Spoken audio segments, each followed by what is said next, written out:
Is Shelley's The Revolt of Islam worth reading today? Is Prometheus Unbound worth reading today for a modern audience? Well, today I'm going to briefly discuss these two works. This review will have 5 parts.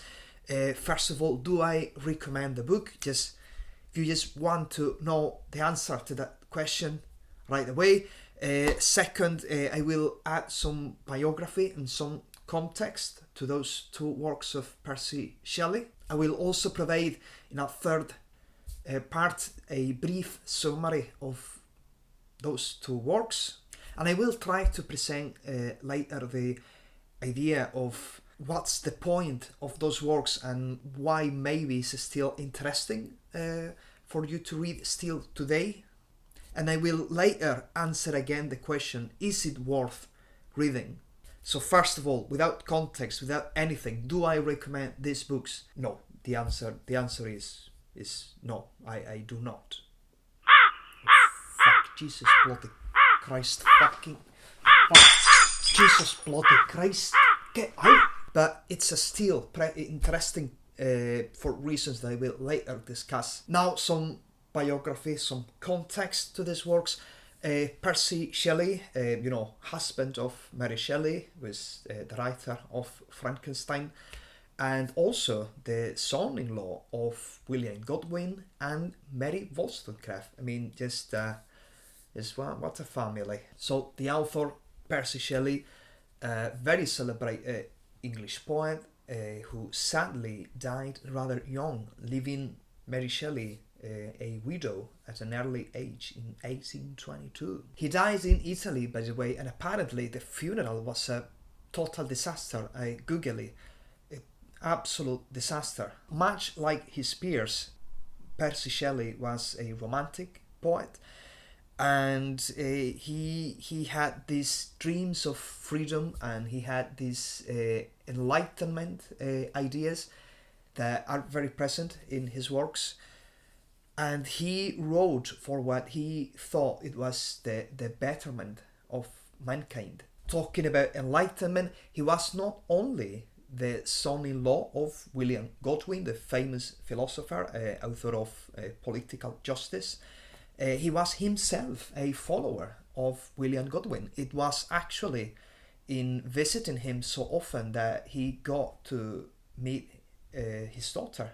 Among the many works he wrote, I think it's worth mentioning Ozymandias, this famous poem that is featured in Breaking Bad, if I recall correctly, Prometheus Unbound, of which we will talk today, The Necessity of Atheism, and The Mask of Anarchy, another poem. He had a rather radical political views for his time. This maybe you can guess just by the title of the titles of the works. So the plots of these books. First of all, The Revolt of Islam revolves around the story of two lovers, Laon and Kifna. They are Greek, whose life is interrupted by the Sultan of the Ottoman Empire, Turk. As Kifna is taken to the Sultan's palace, Laon decides to join a revolution to overthrow the Sultan, and the whole thing really ends up bad. It's bad. Spoiler alert: they all die. They all die. I mean, it's not like you are reading the book anyways, are you? It's not like I'm spoiling anything. In Prometheus Unbound, the protagonist is Prometheus, and Prometheus is, in fact, unbound. That's it. That's the book.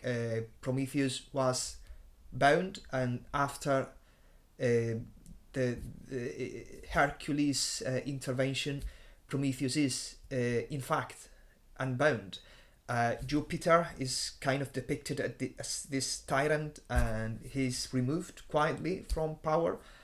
But no one. This is the interesting point. No one steps in, so there is kind of this. The work ends in this state of kind of anarchy, which I guess was the point of the book, and the world is just liberated of Jupiter's tyranny, and Prometheus is reunited with Asia, his love, and that's it. That's it. Roll the credits. So what's the point then? Like, I know. You may be wondering, is there any point then in reading these books, notwithstanding how dull, slow, and boring they are? I could say modern audiences could still enjoy these works such as this, or rather, I would say that there is something to be appreciated in these works, especially if you're an author trying to write a book. There's a very strange beauty to these works, and mind that English is not my native language, so my experience might be radically different from yours. But what I ended up enjoying the most is the descriptions of these fantastic landscapes. These are very lengthy poems, very long, and Shelley takes time in building up this whole universe, that these plots, very elaborate poems that take place in unworldly locations, which with fantastic descriptions. We are talking about a writer who died at the age of 29, and yet managed to write around like this book. It's more than 800 pages in a modern edition of poems. He was terribly sick. He had a rather poor health, and very likely it was tuberculosis. I mean, hence his terrible health. And what he enjoyed the most, or what I assume he enjoyed the most, and I think Mary Shelley, this edition that I have of the complete works of Shelley has also these notes by Mary Shelley. And what I assume by Mary Shelley's notes, Shelley enjoyed the most is these flights of the imagination. He took great pleasure in writing these very elaborate poems, also as a way of escaping his own reality. And this can also be said of the plots themselves. He's writing constantly about these tyrant figures, and always, like, for example, the Revolt of Islam is the Sultan, and Prometheus Unbound is Jupiter. Even in the Cenci, which I'm currently reading, is Cenci is this patriarch-like figure, and there is always a sort of revolution or rebellion going on against this tyrant, because he's writing in this time period of revolution in Europe, and these plots are also a way of imagine a better world. This kind of make his works redundant, because every plot becomes the same plot, but there are slight differences. I mean, Prometheus Unbound has a very happy ending, with Prometheus reunited with his love and Jupiter being overthrown. But the Revolt of Islam is like the complete opposite. But he has a vision of mankind. He has a vision of humanity that is interesting to read and to reflect upon. He's writing poetry for a political cause, for the cause he believes is right. The mere choice of writing these very lengthy poems in these unworldly locations is already a very brave choice. You don't read these kind of poems today. They are not produced today. It's very different from what you read nowadays. And I think it's a pity. People like Milton or Shelley were writing these poems were kind of like a new mythology for this society that was to come as a result of all these changes in society.